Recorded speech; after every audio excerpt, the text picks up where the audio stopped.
I'm sorry guys, I would have posted earlier, but I've just been busy. As you can tell, this is not the last video of the completion of the trike. Well, the trike tried to kill me several times.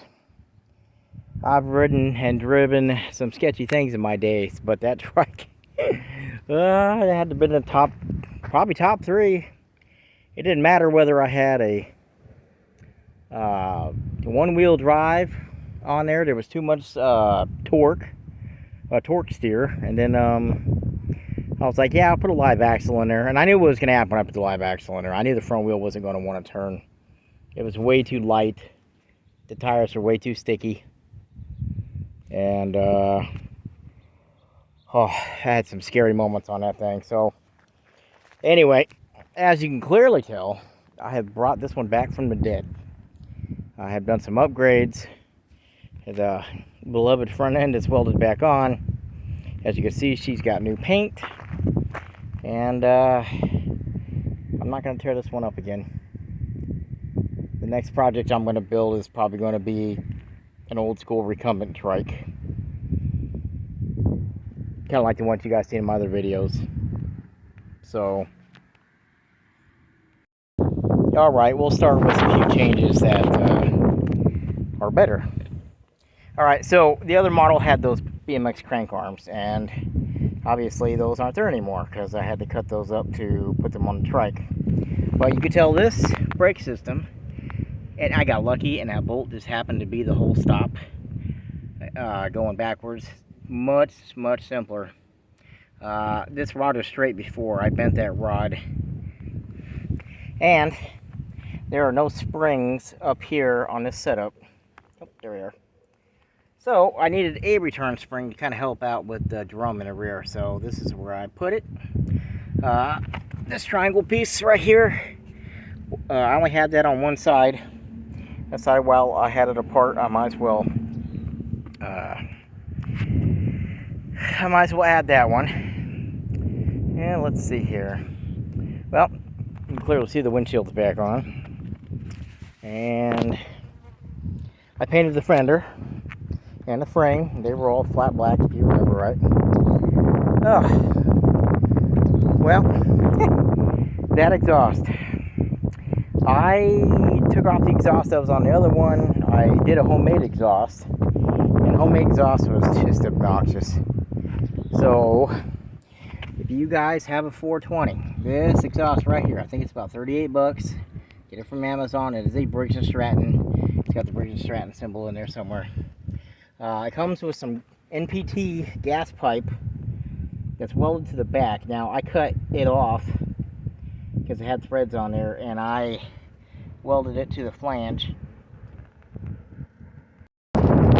Anyway, it is a much better setup. It's got nice sound. It's not overly obnoxious. Should give you a little back pressure or scavenging or whatever the idiots argue with about having exhaust on forums on the interwebs. Anyway, a whole new chain tensioner design. I had some issues with the last chain. It stretched a lot, and I went through a couple different springs. Finally, I just added a fat spring, and I went out and got the most expensive dirt bike chain I could find from Renthal. Normally my chains are 20 bucks, and I paid $60 for this gold one.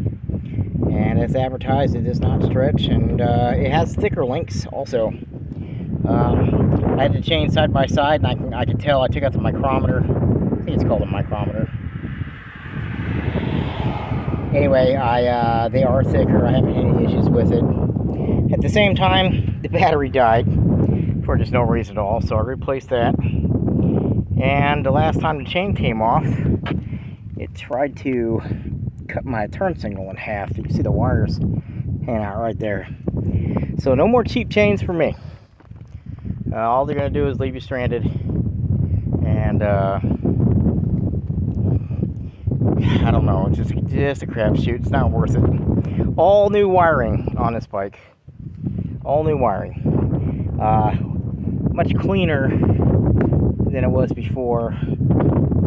And Yeah, it's just all kind of hidden away, kind of cleaned up to the tank at the end there. No big deal. I did get me some thinner grips, and these are ATV grips. And I quite realized, I didn't remember the ATVs have thumb throttles, so I managed to get that grip over there, and it worked out all right. But I got my little cramp buster on there. But other than that, I am so tickled pink that this bike is back. She runs better than ever. I'm glad I did the upgrades.